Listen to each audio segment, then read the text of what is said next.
Good afternoon, everyone. Welcome to Gendera. I'm Gerwin, and these are my Fair Fighting Rules mugs that I've got available at the moment. They are based on the Fair Fighting Rules from the Therapist Aids website, and I'll leave a link down below for that so that you can have a look at the worksheet and go through it in your own time. They come in 4 different sizes. 3 of them are available on my Etsy store, and 2 of them are available on my Redbubble store. If you're in Australia and you're ordering this guy, this one is a whopping 20-ounce mug. This baby is brilliant for those really difficult conversations that are going to take a long time.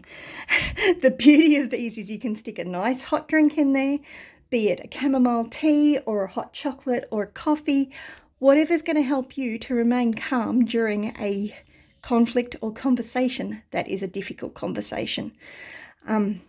So let's have a look at the actual Fair Fighting Rules, shall we? The Therapist Aid website goes into a lot more detail and has a proper video on them. These are my pictorial representations of the 9 rules. So the first is, what are you upset about? It's not that your partner left the tomato sauce on the bench. Is it more that you feel like you're having to do all of the work around the house? Number 2, discuss one issue at a time. Don't do what I do and go off track all over the place and reminded about things that happened all over the place. Stick to one issue at a time. Number 3, no degrading language. Make sure that you separate the behavior from the person. It is incredibly important. Number 4, own your own feelings. Don't go blaming the other person. You say, I felt like I was having to do everything because I have to pick everything up all the time. Although it's also a good idea to avoid everything, everywhere, never, always. Avoid the absolutes and the extremes because nothing's ever extreme. So it's really important not to catastrophize. But own your own feelings and don't do it that you're blaming the other person. Number 5, take turns. Have a 1-minute timer organized. I'm really bad at this one personally. I am really good at talking over the top of people, and it's something I need to look at into quite a lot. Now we have an actual physical egg timer that we can flip over backwards and forwards, but you could also use the timer on your phone. Number 6, no stonewalling. This is incredibly frustrating. I've had conversations with people who they have sat there silently for 45 minutes, and I've got to tell you, it drives me nuts.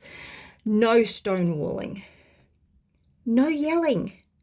No yelling. It's really important. Don't yell. Time out if anybody is too heated. Now, that does not mean that you never come back to the conversation. That means you take time, get yourself together, and you come back and revisit the conversation. This one's another one that I am really bad at and I need to focus on and get better at. And number 9, if nothing else, try to come to an agreement and at least understand feelings. And these mugs are by Gendera Designs. I hope you found that really helpful, and I've got one for the whole family, so we can all sit down and have our cup of coffee or hot tea or hot chocolate and have family conversations. I'm working on implementing that. But we have a plan. So if somebody's having an issue, they can grab the cup and say, we need to have a conversation. So it's just a way to be able to A, break the ice, and B, keep everyone on track and help them to focus on what the real issue is. But I hope you love them. I hope you find them helpful. And if there's some addition or change that you would like to it, if you'd prefer it in a black mug with white writing, let me know and I can organise that too. So bless you. Have a great day.